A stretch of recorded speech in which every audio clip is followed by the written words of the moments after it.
Today, we're going to learn about sound. Sound is something we hear every day, from the moment we wake up to the moment we go to sleep. It helps us communicate, enjoy music, and even stay safe. Have you ever wondered how sound is made? Well, it all starts with vibrations. When something vibrates, it moves back and forth really fast, and this creates sound. For example, when you hit a school bell, it vibrates and makes a ringing sound. Or if you pluck a rubber band, it vibrates and makes a twangy sound. Even beating a drum or blowing into a bugle creates sound through vibrations. Isn't that fascinating? Now, let's talk about how we, humans, produce sound. Inside our throat, there's a special part called the voice box, or larynx. It has two vocal cords stretched across it. When we breathe out, air rushes through these cords, making them vibrate. This vibration creates sound. Whether we're talking, singing, or even whispering, it's all about those vibrations in our voice box. Pretty cool, right? Ever wonder how sound gets from one place to another? The traveling of sound is called propagation of sound. Sound travels through mediums like solids, liquids, and gases. But guess what? Sound can't travel in a vacuum, where there's no air or matter. That means if you're in space, no one can hear you scream. But back here on Earth, sound can travel through the solid string of a telephone, through water like whales using echoes to find their way, and through the air so we can hear all the sounds around us. All right, let's dive into how our ears catch these sounds. Sound waves enter our ear canal and hit the eardrum, making it vibrate. These vibrations are then sent to the inner ear, which sends signals to our brain. And just like that, we hear sound. When we talk about sound, we know now that it vibrates. That means it has an oscillatory motion. What is an oscillatory motion? The to and fro motion of an object is known as vibration, and this motion is also called oscillatory motion.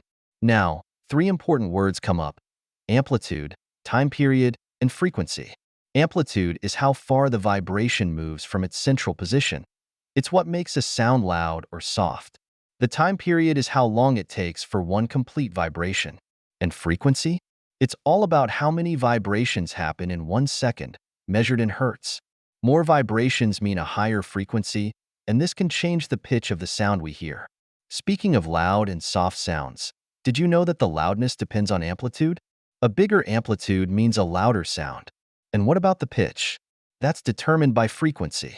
A low frequency gives us a deep sound, like a drum, while a high frequency gives us a high-pitched sound, like a whistle. It's all about how fast those vibrations are happening. Guess what?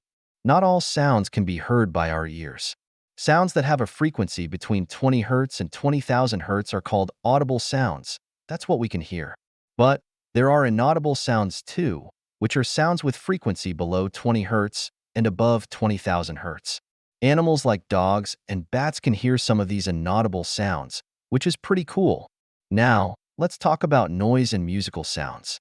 Noise is those unpleasant sounds we sometimes hear, like when everyone talks at once in a classroom. It's made by irregular vibrations. On the other hand, musical sounds are pleasant and have regular vibrations, like the music from instruments or someone singing a beautiful song. Lastly, too much noise isn't good for us or the environment. It's called noise pollution. It can come from loud vehicles, machines, and even household appliances. Noise pollution can make it hard to sleep, raise our blood pressure, and even hurt our hearing over time. But don't worry, we can reduce noise pollution by using things like silencers, turning down the volume, and planting trees to block noise. We hope that you have understood the topic. You can now study chapter notes, watch video lectures, and solve MCQ tests of this chapter on EduRev to ensure you score well in your school exams. And that's not all. You also get amazing courses for maths, science, English, Hindi, and much more for Class 8. Thank you.